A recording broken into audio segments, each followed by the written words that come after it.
It's thanks to the expertise and dedication of leaders like you and coalitions like the Boston Opportunity Youth Collaborative. In the end, it comes down to one thing: letting young people know in authentic ways that they belong. Together, we opened and connected a connection center for disconnected high school graduates.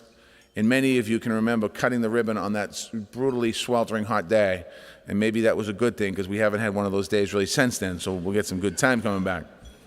But I remember thinking at the time, these kids are in the same exact position I was after high school. I didn't want to be in school.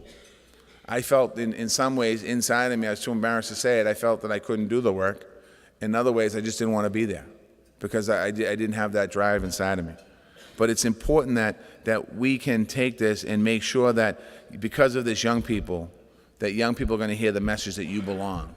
The first getting it right was that the first iteration of Youth Voice Project was the one that went out and did surveys of young people to find that gap, that 20 to 24 group was just not being serviced. And we went to the Opportunity Youth Collaborative with recommendations for a drop-in center and for life coaches, and that got implemented. That's the Connection Center. That was from young people's research and young people's voices that led to the Connection Center that now serves young people.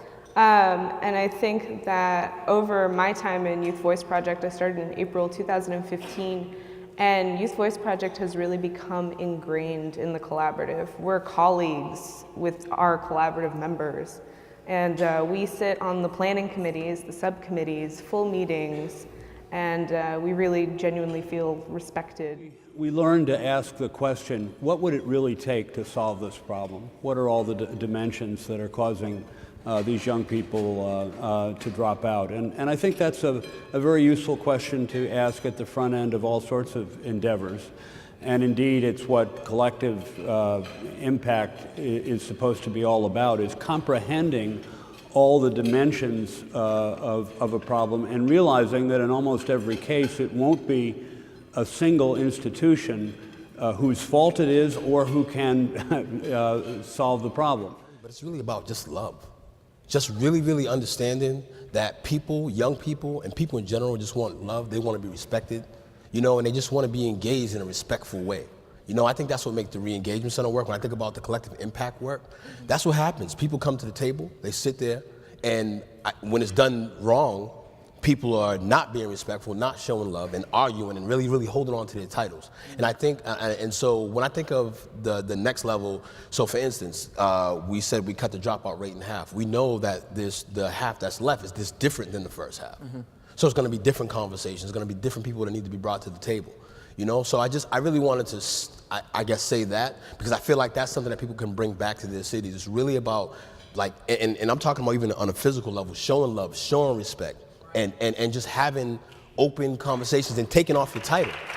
For many Boston Public School students, the handoff from their pre-college experience was with Bunker Hill. And what we really started taking a much closer look at was, what does that experience, how do students experience that? And it was interesting, when Manny was talking, many of the concerns that they started to identify about how students were experiencing the possible re-entry into the public school system were many of the things that we started immediately addressing about how students enter college. We started looking at a number of things, and one was, how do we be a more welcoming institution for students and their families when they're entering our doors? I've learned a lot from the Opportunity Youth movement, and let me tell you about some of the things that we're trying to do differently in Boston Public Schools because of it. I want to talk about it in three different buckets. I want to talk about the academic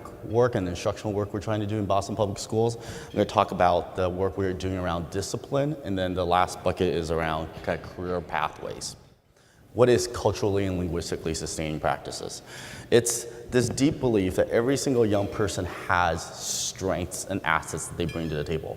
That nobody is quote unquote average. Like Todd Rose talks about the end of average. Yes, we gotta get rid of this notion that there is an average child. This is personal work to me. I was an immigrant to this country. When I came to this country, I remember my identity was dismantled the first day I stepped into a public school. It was the public school system in America that dismantled my identity. I lost my ability to speak different languages. I lost my identity as a Taiwanese person. And so, but we see this all the time, right? Our young people come from rich cultures and histories of resilience, but we dismantle that, like when they come to schools. The second thing is around discipline. We need to make sure every classroom, every school is safe and welcoming to every single one of our children. We need to make sure we have multi-tiered systems of support, especially dealing with some of the challenges our young people are bringing into our schools. As a superintendent, I want to know every child that's expelled from BPS. I need to understand every single case because our executive team needs to understand what caused this issue so we can have those sort of courageous one-on-one coaching conversations with principals and teachers to make sure that this work doesn't, we dismantle the school to prison pipeline work. So we're in the midst of doing some massive redesign of our high school programs. I wouldn't say our secondary programs. This work actually starts in our middle school grades as well.